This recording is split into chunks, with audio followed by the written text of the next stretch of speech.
বাংলাদেশ আনসার ভিডিপিতে আবেদন শুরু হয়েছে।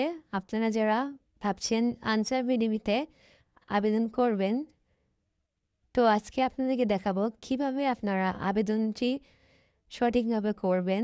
তার জন্য আপনাকে আনসার ভিডিপির ওয়েবসাইটে চলে আসতে হবে। আসার পরে নিচের দিকে দেখতে পারেন ব্যাটালিয়ান আনসার, এটাতে ক্লিক করার পর আপনার 26তম ব্যাচের জন্য আবেদন শুরু হয়েছে, এটাতে ক্লিক করবেন। করার পর এখানে 26তম ব্যাচের জন্য আবেদন করতে যে যোগ্যতা প্রয়োজন সবগুলো এখানে সিরিয়াল বাই সিরিয়াল দেখতে পারবেন। আপনার যদি সব কিছু ঠিক থাকে তাহলে আপনাকে 200 টাকা পেমেন্ট করতে হবে। অগ্রিম 200 টাকা পেমেন্ট করে তারপর আপনাকে আবেদন করতে হবে। এজন্য অবশ্যই ভালো করে সার্কুলারটি আগে দেখে নেবেন। যদি সব কিছু আপনার সঠিক থাকে রিকোয়ারমেন্টের সাথে, তাহলে অবশ্যই আবেদন করতে পারবেন। আবেদন করার জন্য প্রথমে আপনাকে এখান থেকে 200 টাকা পেমেন্ট করতে হবে। তার জন্য প্রথমে আপনাকে জেলা সিলেক্ট করতে হবে, তারপর একটি মোবাইল নাম্বার দিতে হবে। এই নাম্বার আপনাকে একটি ইউজার আইডি এবং পাসওয়ার্ড দেওয়া হবে। এখানে আপনার জাতীয় পরিচয়পত্রের নাম্বারটি দিয়ে দিবেন। এই 3টা দেওয়ার পর আপনাকে পে উইথ SSL কমার্স এটাতে ক্লিক করতে হবে। ক্লিক করার পর আপনাকে পেমেন্ট গেটওয়েতে নিয়ে যাবে। আপনি এখান থেকে মোবাইল ব্যাংকিংয়ের মাধ্যমে বিকাশ, রকেট, নগদ এগুলোর মাধ্যমে আপনি পেমেন্ট করতে পারবেন। তো বিকাশ থেকে পেমেন্ট করব। বিকাশ নাম্বারটি দেওয়ার পরে পরবর্তী স্টেপগুলো ফলো করবেন। এখানে আপনার ওটিপি নাম্বার দিতে হবে। আপনার নাম্বারে একটি SMS আসবো।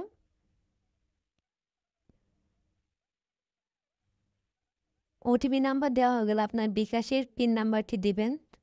দেওয়ার পরে কনফার্মে ক্লিক করার পরে একটু সময় ওয়েট করতে হবে। করার পরে একটি পেজ ওপেন হবে। আপনাকে এখানে দেখাবে পেমেন্ট কমপ্লিট উইথ সাকসেস। এখান থেকে আপনার লগ ইন টু অ্যাপ্লাই এইটাতে ক্লিক করে আপনাকে লগ ইন পেজে আসতে হবে। আসার পর আপনাকে 26তম ব্যাচ এটা সিলেক্ট করবেন। আপনার SMS-এ আসা অ্যাপ্লিকেশন আইডি এবং পাসওয়ার্ডটি এখানে দিতে হবে।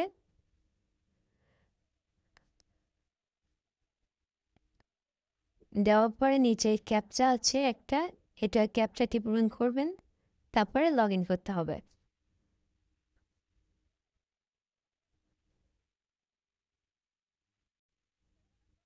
লগ ইন হওয়ার পরে ওয়েলকাম অ্যাপ্লাই নাও এই অপশনটি পেয়ে যাবেন।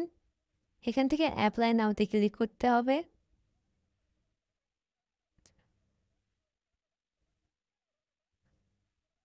অ্যাপ্লাই নাওতে ক্লিক করার পরে আবেদন ফর্মটি আপনার সামনে চলে আসবে। এখান থেকে আপনার পদের নাম, ইউজার আইডি এবং প্রকাশিত বিজ্ঞপ্তি নম্বর এবং ডিটেলস দেখতে পারবেন। এখানে নিচে তথ্য লেখা আছে, এখানে জাতীয় পরিচয়পত্রটি চলে আসবে। তারপর নিচে আপনাকে যদি কোটা থাকে সেক্ষেত্রে আপনি কোটা সিলেক্ট করবেন, আর যদি না থাকে তাহলে কোনোটি নাই এটা সিলেক্ট করবেন। তারপর আপনার জেন্ডার সিলেক্ট করবেন। এখানে আপনাকে নিচের জন্ম তারিখটি দিতে হবে। জন্ম তারিখ অবশ্যই 18 থেকে 22 বছরের ভিতরে হতে হবে। তো এখান থেকে জন্ম তারিখটি দিয়ে দিচ্ছি। দেওয়ার পরে আপনাকে ব্যক্তিগত তথ্যগুলো পূরণ করার জন্য চেক এনআইডি ডাটা এটাতে ক্লিক করবেন।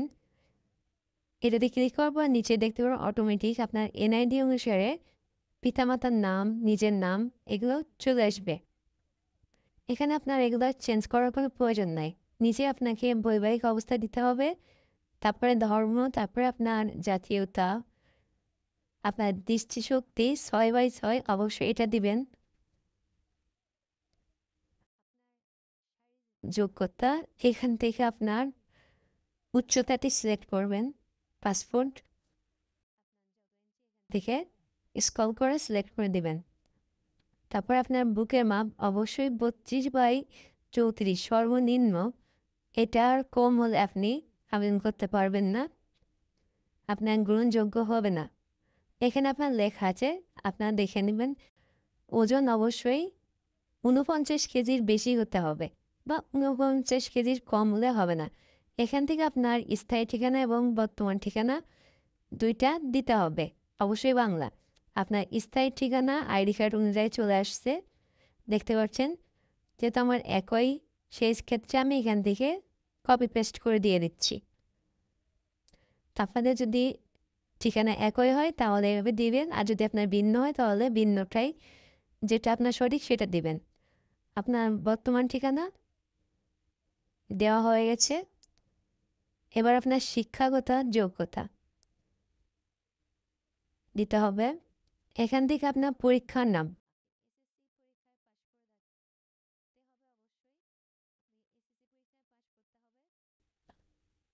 আপনাকে এখানে পরীক্ষার নাম দিতে হবে। দেওয়ার পর আপনি যদি দাখিল থেকে পাশ করে থাকেন, মাদ্রাসা যেটা বলে সেটা থেকে পাশ করলে আপনাকে দাখিল সিলেক্ট করতে হবে। এখানে আপনার বিষয় দিতে হবে, প্রতিষ্ঠানের নাম, পাশের সাল, বোর্ড, তারপর আপনি কত জিটিএ পেয়েছেন সেটা সব কিছুই আপনার ডিটেলস দিতে হবে। অবশ্যই সকল তথ্য সতর্কতার সাথে।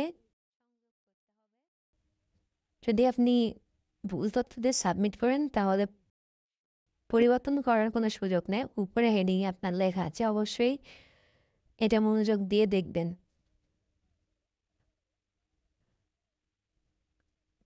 এবার আপনাকে যোগাযোগের মাধ্যম দিতে হবে। নিজের মোবাইল নাম্বার এটি দেওয়া আছে, আপনি চাইলে এখান থেকে ইমেল অ্যাড্রেস বিকল্প আর কি মোবাইল নাম্বার দিতে পারেন। যদি আপনার অন্যান্য যোগ্যতা থাকে সেক্ষেত্রে এখানে দিতেও পারেন। এবার আপনাকে ছবি আপলোড করতে হবে 250 বাই 250 পিক্সেলের, এবং সিগনেচার আপলোড করতে হবে 300 বাই 100 পিক্সেলের। আমার দুইটা আপলোড করা হয়ে গেছে।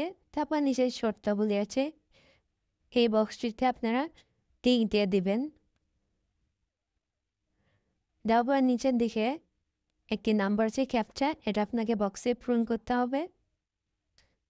তারপর আপনাকে সাবমিট অ্যাপ্লিকেশন ফর্ম, এটা ট্যাপ করার পর আপনার অ্যাপ্লিকেশনটি প্রিভিউ চলে আসবে। আপনি পুনরায় আবার সব কিছু দেখবেন, যদি কোনো ভুল থাকে তাহলে ক্লোজ করে আবার কারেকশন করে সাবমিট করবেন। আমার যেহেতু সব কিছুই ওকে আছে, কোনো ভুল নাই, কনফার্ম সাবমিট। তো আপনার অ্যাপ্লিকেশনটি সাকসেসফুল হয়ে গেছে। এখান থেকে আপনি অ্যাডমিট কার্ড এবং ভিউ প্রিন্ট ফর্ম দুইটা আপনি প্রিন্ট করে নিতে পারবেন। এখান থেকে অবশ্যই অ্যাডমিট কার্ডটি ডাউনলোড করে নেবেন। এখান থেকে প্রিন্ট করা হয়ে গেলে আপনার অ্যাপ্লিকেশন ফর্ম 2 এখান থেকে প্রিন্ট করে নেবেন। দুইটা আপনি এখানে পেয়ে যাবেন।